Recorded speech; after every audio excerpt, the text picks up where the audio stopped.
Cuando TF2 nació, se lanzó como un juego casual, cosa que fue producto de la época en la que apareció. Pero esto no detuvo la formación de un ámbito competitivo, y después de muchos años, un competitivo oficial dentro del juego. En este video aprenderemos sobre el fallido sistema de competitivo de Valve en Team Fortress 2.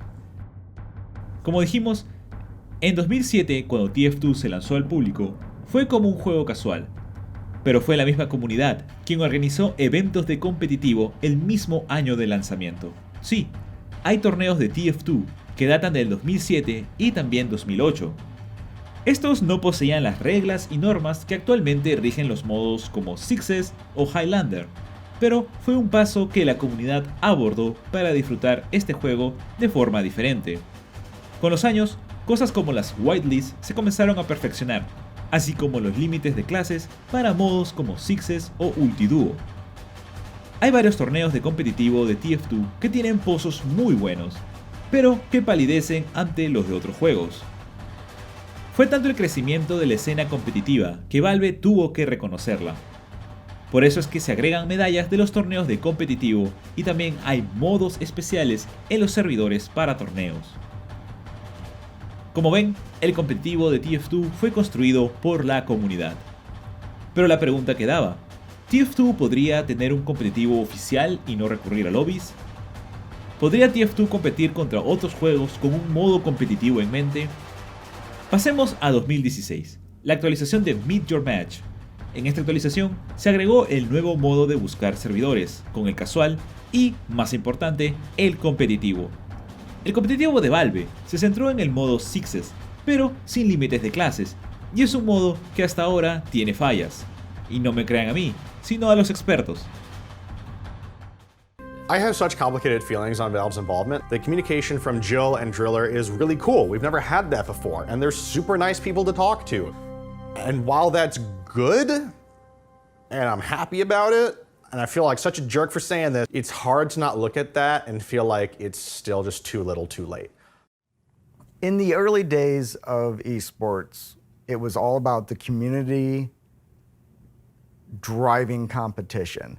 Nowadays, you must have developer support. That if you do not have the developer helping funnel money, attention, just the overall love into a game, it cannot survive. It's like every other esport these days, they all have a matchmaking system. And TF2, as far as the development of TF2 goes, never really had that up until the last 6 months.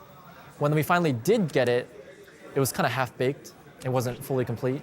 Everyone kind of knew that it was a work in progress, but it didn't satisfy everyone's needs and desires for a competitive matchmaking system.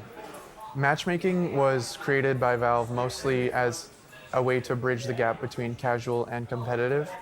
I think that what a lot of people expected was that they're creating matchmaking as basically Team Fortress TV's competitive scene implemented in the game.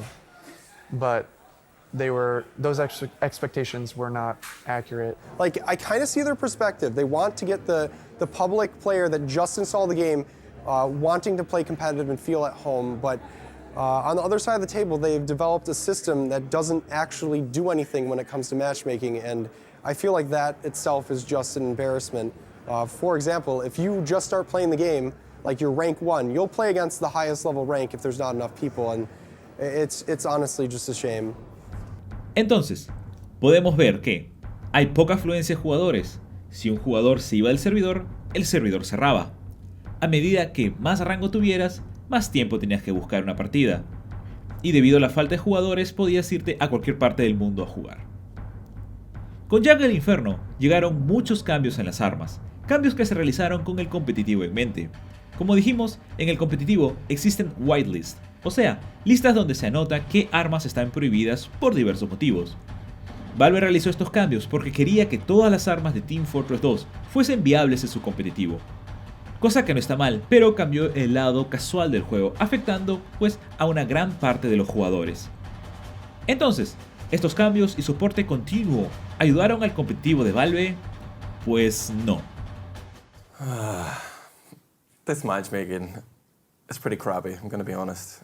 But if it had been released with the features it has currently, if this had come out, years ago, 6 years ago, it would have been like, whoa, this is pretty cool, man. But to see that Valve have already done matchmaking much better than this, like in CSGO and Dota, is kind of disheartening. It's a mess. It's atrocious, to be honest, like, to be blunt. They really dropped the ball on that one. They had a massive window of opportunity with still not ready now. This is what really boggles my mind, is the fact, what's going on in Valve? What, are they on a permanent lunch break? What's happening? Seriously, guys, are you being held hostage? Are they making you all like work for Dota and only working on TF2 in your breaks? I don't know. But yes, Valve should have listened to people a little bit earlier. Competitive could have been a great thing for TF2, but it came like 4 years late after they'd said they'd been working on it for about 3 years. Yeah, you need a structured format for a competitive game. I don't know if it ever could have worked, to be honest, at that point. It was too late, probably. Like, esports had already taken off, the game was old, there was no real way to generate hype to outsiders. If they'd actually invested in it, and not just kind of made weak promises and hoping the community would kind of do the rest, there could have been like something to like tap out of it. But for me, I think it was just too late. They recently sent me an email after I said, I asked them, do you have any plans for supporting competitive TF2 after I-58 or something? And they sent me a reply back and they said, we are having internal communications about the best way of supporting the scene. We will let you know if we come to any conclusions or something. On the one hand, it kind of sounds promising, but it's literally just their way of like being, yeah, we're talking about it, but don't have anything to report back. We've maybe just briefly mentioned it in a meeting once or twice. We don't have any plans. Go away. Como lo hemos visto, el competitivo de Valve nació con fallas y no supo aprovechar el creciente ámbito de los esports. Es una lástima porque cuando se comenzó a hablar del competitivo de Valve, muchos creíamos que se hablaría con los organizadores del OGC y demás para realizar este modo, pero no fue así. Y fue muy grande el hype por esta actualización. Yo llegué a probar el competitivo de Valve durante Meet Your Match, y no era tan complicado encontrar partidas al inicio, pero de ahí las esperas aumentaban cada vez más, y como dijimos, el servidor cerraba porque alguien se había desconectado. Hubiese sido estupendo que este modo, o el reconocimiento al lado competitivo creado por la comunidad, haya llegado mucho antes. Antes de Overwatch, por ejemplo, que se llevó a varios talentos de Team Fortress. Actualmente, el competitivo de TF2 se mantiene gracias a la comunidad, y aún pueden jugar en lobbies como el TF2 Center. ¿Y ustedes llegaron a jugar competitivo? ¿Lograron subir de nivel en el competitivo de Valve? ¿Creen que el competitivo de Valve es un caso perdido o tiene esperanza?